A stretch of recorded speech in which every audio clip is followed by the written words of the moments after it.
Ja. Sie können sich Energie aufbauen kann. Ja, aber das war, die Frau war wirklich. Hat es dann Hintergründe erzählt, warum sie so. Ja.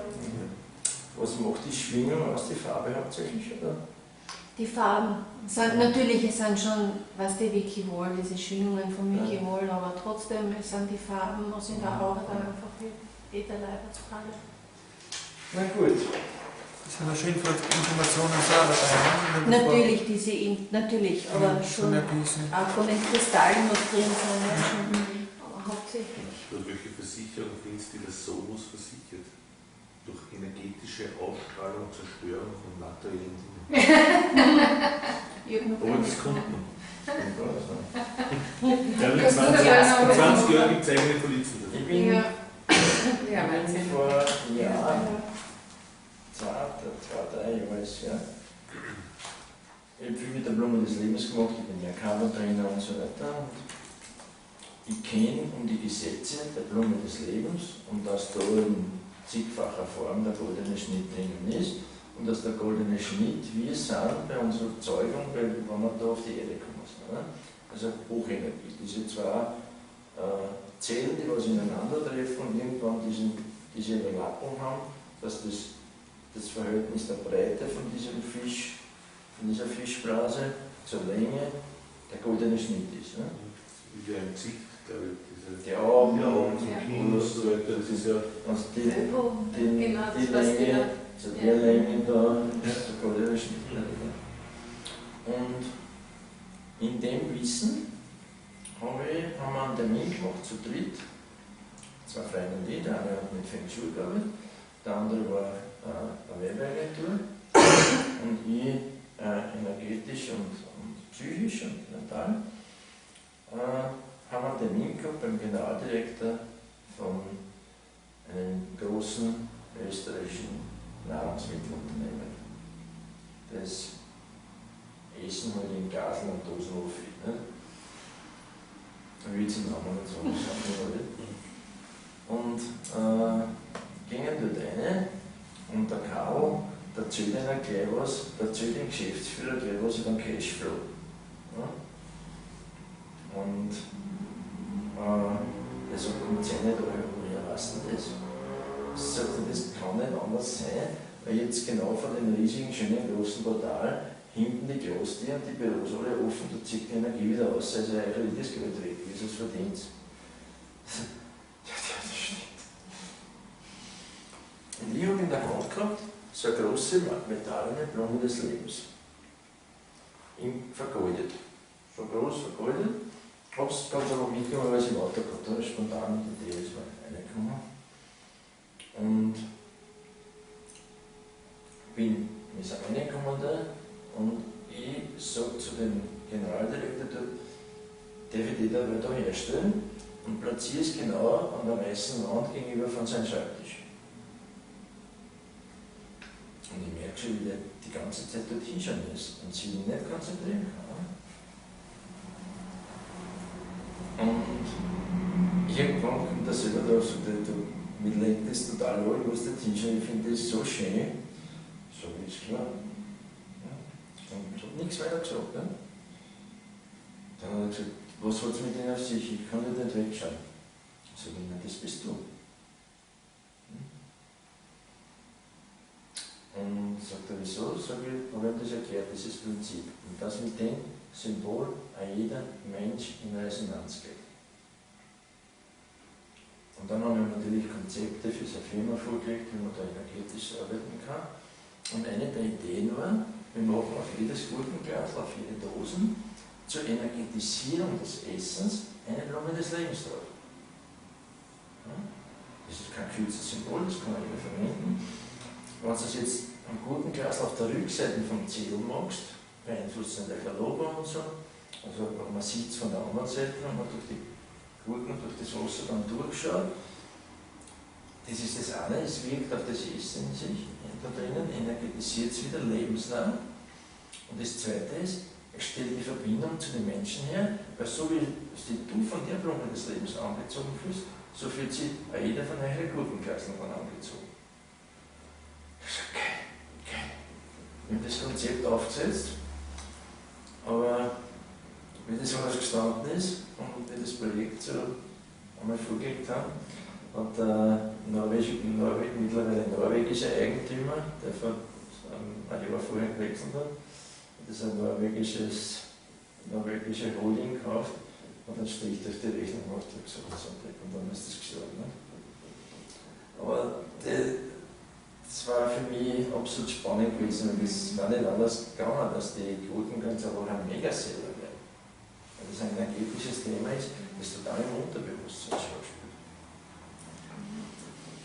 Und was müssten wir diesen norwegischen Menschen da zugutekommen lassen, dass sie eine verstärkte Wahrnehmung und Ausstrahlung haben? Was ist dieses Organ, mit dem, was wir wahrnehmen und ausstrahlen? Und dieser zweite Aspekt wird meistens unterbewertet und nicht geschätzt, weil er ziemlich versteckt ist durch die Verkümmerung von dem Organ. Und das Organ ist die Zirbeldrüse, die Epiphyse. Jetzt da in die Unterlagen drinnen ein Bild, zwei Bilder eigentlich. Das wisst, wo der liegt.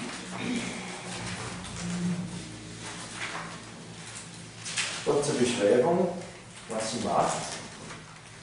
Schauen wir uns jetzt erst an, wo sie liegt. Da gibt es das eine Bild. Da ist so das Stammhirn, das ist, was da raufkommt.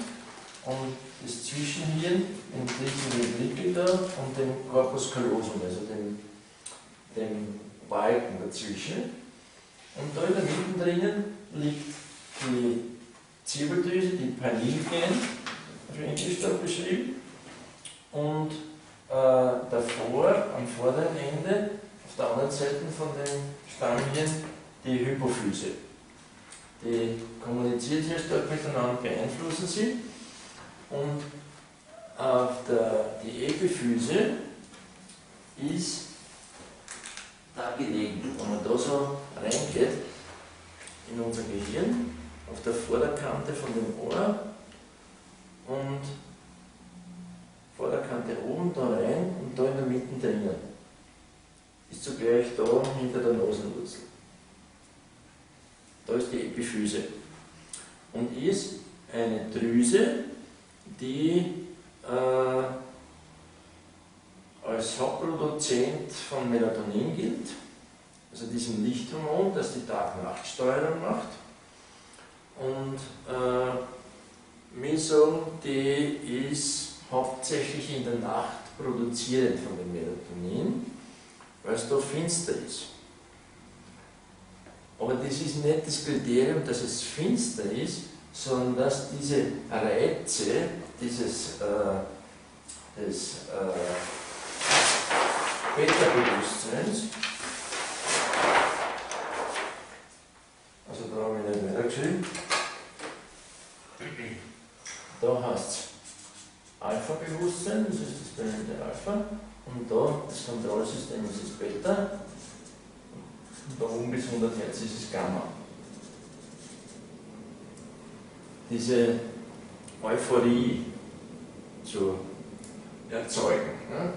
Wir haben dann gemessen, was in der vorletzten Channeling-Ausbildung in Wien, da waren 19 Teilnehmer und relativ viele davon aus der Wirtschaft, 2 Top-Manager. Einer davon ist mittlerweile ein sehr charismatischer Führer geworden, also einer, der vorangeht, der neue Ideen hat für das Bewusstsein, und der Geschäftsführer vom größten europäischen Unternehmensberatungskonzern in Österreich. Hat alle Seminare so spirituell bei mir durchgemacht und tragt das jetzt in die Wirtschaft. Ne?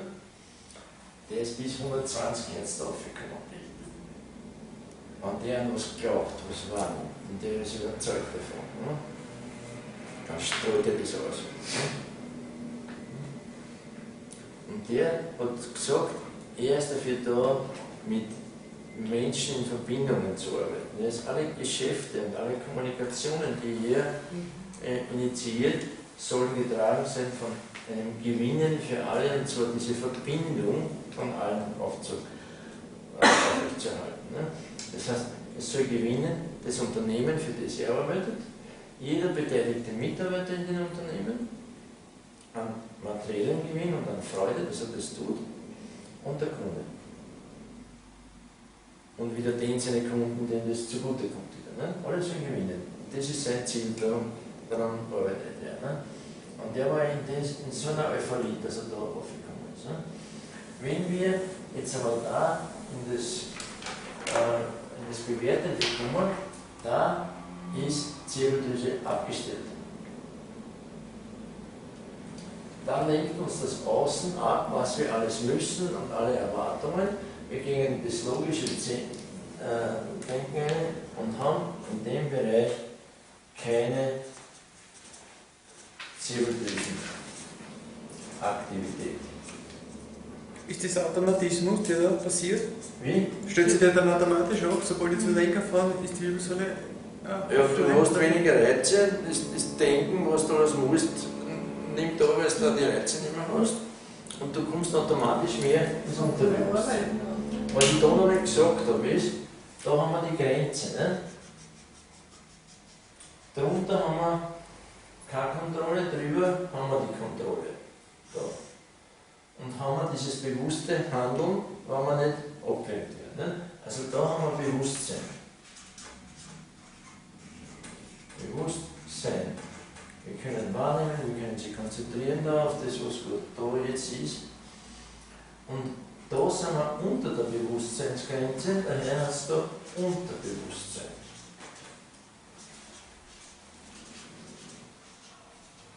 Ist bei jedem 8 Hertz die Grenze? Bitte? Ist bei jedem. Circa 8. In etwa. Ja. Also das ist das, wo wir ins Träumen absinken. Ne? Okay. Da, wenn du meditierst, fängt schon an, da ist diese Übergangsphase, aber wenn du meditierst, dann die Tür geht auf, machst du sofort die Augen auf und schaust dir alles. Ne? Wenn du träumst und in der Trance bist, da braucht es mehr Lautstärke oder mehr Reize, dass du die Augen aufmachst. Ne? Und genauso, wenn wir da drüber sind wir im Überbewusstsein.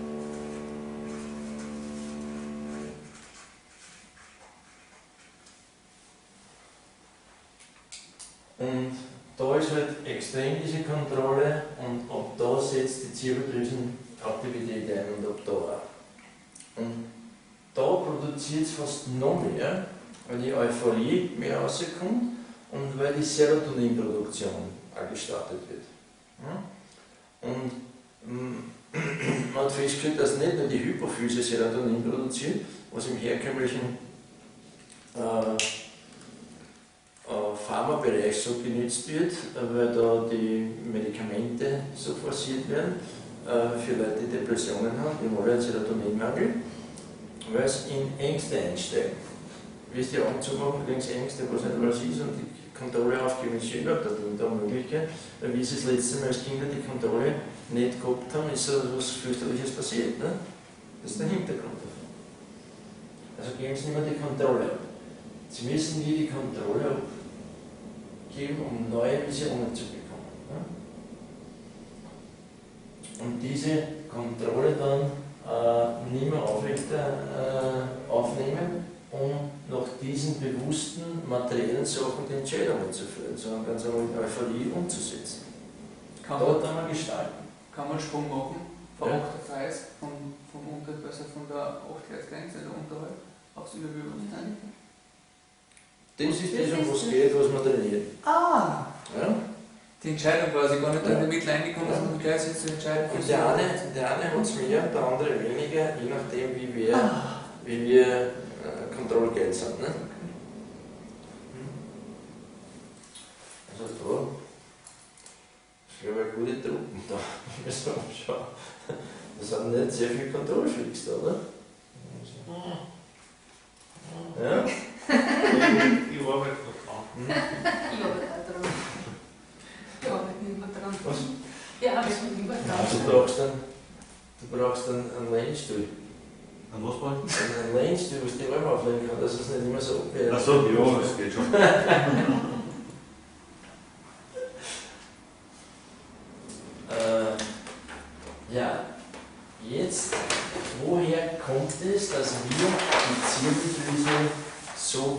eingesetzt haben. Da ist diese Schwingungswahrnehmung, die spirituelle Wahrnehmung. Und das ist das, was die Bilder erzeugt am Abend zumachen oder beim Einschlafen, was ist denn das wieder für Blödsinn, was da daherkommt. Woher kommt es? Sagen wir aus dem Äther oder in anderen Worten der Akasha-Chronik oder in anderen Worten dem kosmischen Geistfeld oder in anderen Worten dem morphogenetischen Feld oder die Ursuppe ist alles auch die gleiche Bezeichnung, je nach Jargon, wer es sagt.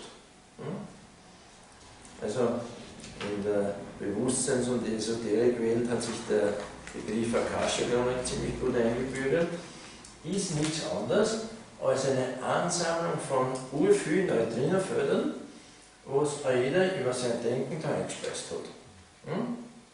Oder was da passiert ist. Was? Der David Hawkins sagt das Nicht-Lineare. Der trennt zwischen Genau. das Lineare und das Nicht-Lineare.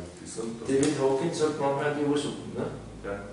Also mich jetzt verblüfft, dass dieser Begriff Ursuppen eher aus der wissenschaftlichen Welt kommt. Ne? Der Robert Sheldrake, der sagt das morphogenetische Feld. Ne? Ja, der eine Hawkins ist der Physiker, der Astrowissenschaftler, und dann gibt es einen anderen Hawkins auch noch, der in die spirituelle Richtung geht, aus Amerika. Ja. Also den kennen Ich habe beide mal gelesen, der eine der Astrophysiker, der sagt Ursuppe, ja. Und der andere ist Bewusstseinsforscher, kommt da eigentlich aus der Kinesiologie Amerika und hat eben da sehr viel mit Bewusstseinsforschung gemacht und beschreibt im Prinzip das halt auf einer anderen Ebene, was okay, so die unterschiedlichen Bewusstseinsebenen, ja, wo es halt quasi von Stolz über Angst, über sag ich mal, das ist dann die letzte, ist eigentlich Stolz noch und dann zum Mut geht und zu weiteren Stellen bis zur Liebe und so weiter und so fort. Ja. Das kannst du auf unterschiedliche Orten Ja, genau.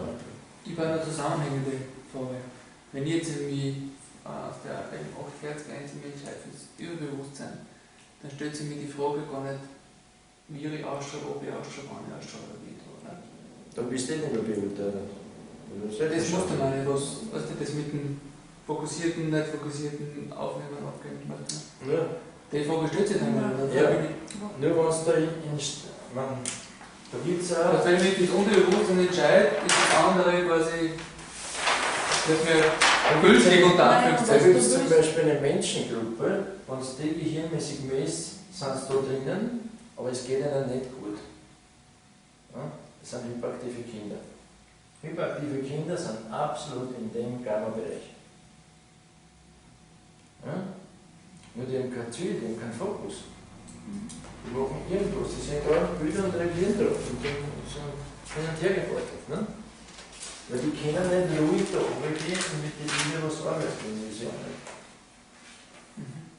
Weil sie auf der Ebene mit Werten gefüttert sind, die nicht ernst sind und irgendwann einmal sagen sie, du beschäftige mich nicht mehr damit, weil es alles Kacke da.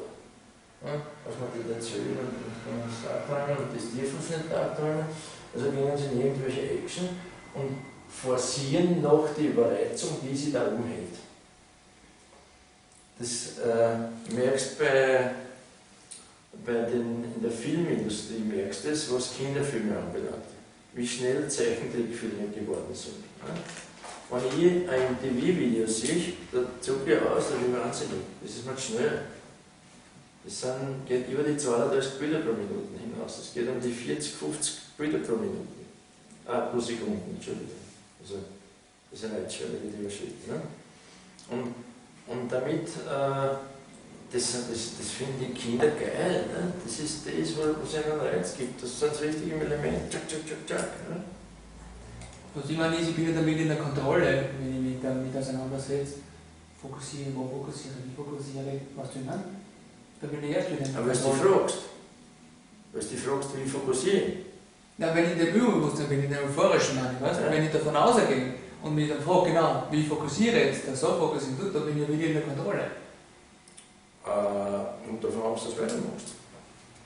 Oder ob du sagst, ob du diese Beurteilung hinten anstellst und sagst dazu, aha, Dann bist du in der Freiheit. De facto ist die Lösung aus dem Herzen nie rausgehen.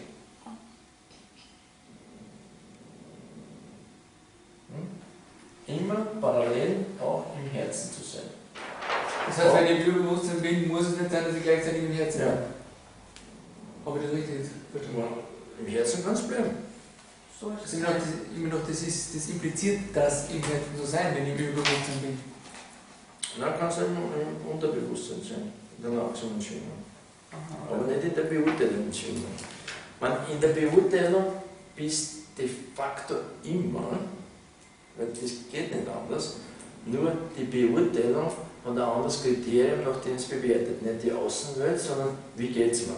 Fühle ich mich im Herzen dabei wohl? Das ist die Beurteilung. Und das heißt, immer spielen das Herz. Ja genau, wenn ich von außen weg bin von der Aufmerksamkeit, keine Reize mehr von außen habe, im Überbewusstsein bin ich ja automatisch im Herzen. Ja, okay. Wenn du aber so gewöhnt bist, im Herzen bleiben, dass du sowieso immer im Herzen bist, kann von außen Reiz kommen, was du willst. Ja, genau. Du bist im Herzen, dir geht's gut. Ja.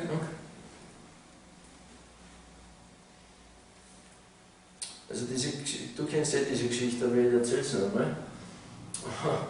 Was in Lienz ist mal was passiert, das habe ich nicht in meiner Absicht so gewollt.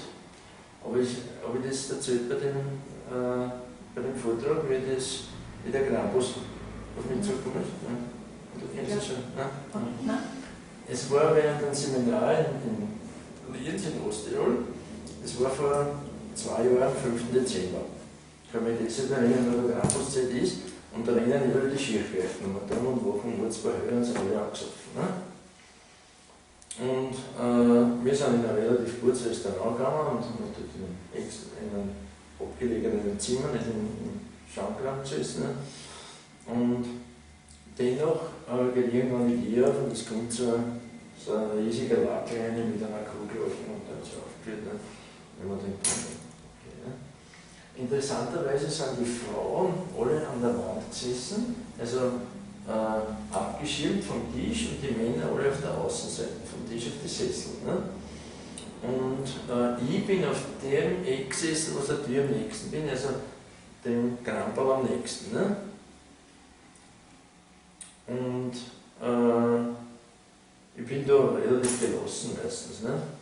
Und spüre die Liebe in meinem Herzen, und das kann ich mir so halbwegs erinnern. Und der kommt schnell auf mich zugerannt. Und auf einmal liegt er da vor mir auf der Erde. Und ich merke, irgendwas war energetisch, irgendwas ist energetisch aus mir raus. Ne? Und dann haben ein paar hellsichtige Frauen sind dort gesessen, und die Eva Scheiber war da dabei, die erzählt die Geschichte einmal wieder. Die hat gesagt, also ich habe dann gesagt, okay, hast du weh da? Oder ich habe gesagt, na ja, ich weiß auch nicht, was da jetzt passiert ist. Und die Frauen haben gesagt, wie der herkommt, also auf dir, und du hast das nur so gemacht, ist da ein Blitz rausgefahren und dann ist der da hin. Ich habe das nicht absichtlich gemacht. Aber das war so eine Polaritätsentladung, muss so ähnlich gewesen sein wie nur bei der die Aggression auf das geladen. Ne? Und da hat er die Aggression gehabt und ich die gelassen. Ne? Und de facto war ich das Verarschel. Ne? Das was da was ausgesagt hat. Spannend, das so zu sehen. Ne?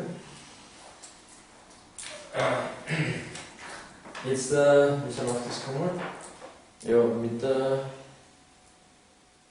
der Frequenz. Frequenz, Ne? genau, ja. Also wenn du immer das Herz als dein Kriterium machst, bist du immer in der Ebene drinnen, und immer kann eigentlich dein Herz entscheiden, was gut ist, und du bleibst immer gelassen, und es musst nie beurteilen und bewerten nach äußeren Kriterien. Genau, dann bin ich dann automatisch gleichzeitig im Überbewusstsein. Wenn du die Euphorie hast, wenn du die Gelassenheit hast und die Ruhe hast und die ruhigen Bilder siehst, bist du im Unterbewusstsein. Okay. Wenn es ein sehr lichtvolles Träumen ist, dann bist du drüber. Wenn es sehr Bilder und Filme so sind, da, es geht darum, dass du diese Visionen als Fokus mit aufnimmst. Also jetzt habe ich eine Frage, weil du sagst, in Bildermissionen, gell? Hat das eine Bedeutung für dich jetzt da? Also ich kann es immer gut interpretieren, aber für dich, weil ich habe immer schwarz-weiß oder Farbe, gell? Und ich weiß, was das bedeutet, aber wenn jetzt zum Beispiel du machst das und dann ist es schwarz-weiß oder Farbe, weißt du das so interpretieren? Also intuitiv sage ich, alles hat eine Bedeutung und ich will immer Farbe. Ich habe manchmal Farbe, manchmal schwarz-weiß. Und ist das so, dass mit hell dunkel zu tun, oder? Nein, ich bin draufgekommen, dass wenn es schwarz-weiß ist, arbeite ich in der Vergangenheit und wenn es Farbe ist, bin ich in der Das ist Zukunft spannend. und Gegenwart. Das ist Bin ich spannend, draufgekommen. Ja. Das ist nämlich interessant. Und früher war viel schwarz-weiß und das Schwarz-Weiß wird immer weniger. Also so, aber das ist mir aufgefallen, auch träumig so, entweder schwarz-weiß oder Farbe. Jetzt, was du sagst. Also ich habe schon lange nicht schwarz-weiß Traum, aber ich habe einen Traum gehabt, das war ein Angsttraum schon in meiner Kindheit und der ist immer weniger geworden und jetzt schon jahrelang überhaupt nicht mehr da. Das ist irgendein Verfolgungstraum, wo ich dann fliegen lerne und lerne in die andere Welt zu wechseln. Weil wie ich fliegen lerne, dann erwischen mich die auf dem Boden immer, nur holen die dann irgendjemand mit einem Gewehr, der mich da runterschießt und dann mache ich mich feinstofflich und niemand dünner. Das war so und dann meistens bin ich dann so euphorisch, dass ich aufwache davon. Ne? Und der war schwarz-weiß zuerst immer. Ne? Also habe ich da irgendwas aus der Vergangenheit dann Angst abgearbeitet. Ne? Das kann durchaus sein. Ne? So, keine Zirbeldrüse, da setzt irgendwann ein und da unten Zirbeldrüse, nach oben Zirbeldrüse aktiviert. Das heißt, wir nehmen mit der Zirbeldrüse wahr. Die Zirbeldrüse ist ein Organ, das, man weiß, dass zu bestimmten Zeiten Ägyptens die Taubenei groß war, so circa, und jetzt ist Erbsen groß. Also sie ist verkümmert. Wodurch ist sie verkümmert? Man vermutet durch Nichtverwenden. Normal. Das will mir dann jeden Muskel, wie die Gehirnzelle und so. Das heißt, wenn wir dann Bereiche vom Gehirn verwenden, dann nimmt es automatisch mehr Wasser aus, unser Gehirn will sich ausdehnen und wird aggressor. Manchmal macht es dann ein bisschen vorübergehend Druck, weil die Schädelstruktur ja so da ist, wie sie ist. Ne? Es hat zu wenig Platz, dann muss ich das ausdehnen. Dann gingen die Strukturen, diese Gehirnnähte, auseinander. Das heißt, die sind so ineinander verschränkt und verzahnt, diese Schädelnähte, und da kann sich der Schädel dehnen und wird größer. Ne? Und kann arbeiten. Ne? Beim Cranius Agrararbeit mit einem Menschen merkst du das. Ne? Und seit ich so spirituell und geistig arbeite, hat sich bei mir mein Schädel viel verbessert. Also 2 Hutnummern schon bin ich. Und da siehst du aber bei mir diese Rille da. Ja, sehe ich. Ne? Die war vor 6, 7, 8, 9 Jahren noch nicht. Ja. Die kommt, ne? Jetzt soll man einen Reißverschluss reinmachen. Dreht der Scheibenfenster auf. Das ist viel Double. Und ich habe ganz einfach extrem viel gearbeitet mit der Zirbeldrüse in Visionen. Und die Zirbeldrüse ist innen hohl. Und auf der Unterseite, wenn das so drinnen liegt, auf der Unterseite sind die Rezeptoren. Es gibt keinen Grund, warum die nicht auf der Oberseite auch sein können. Und ich glaube, dass sie sich verbreiten und erweitern, wenn wir beginnen, die Zirbeldrüse zu drehen und dehnen.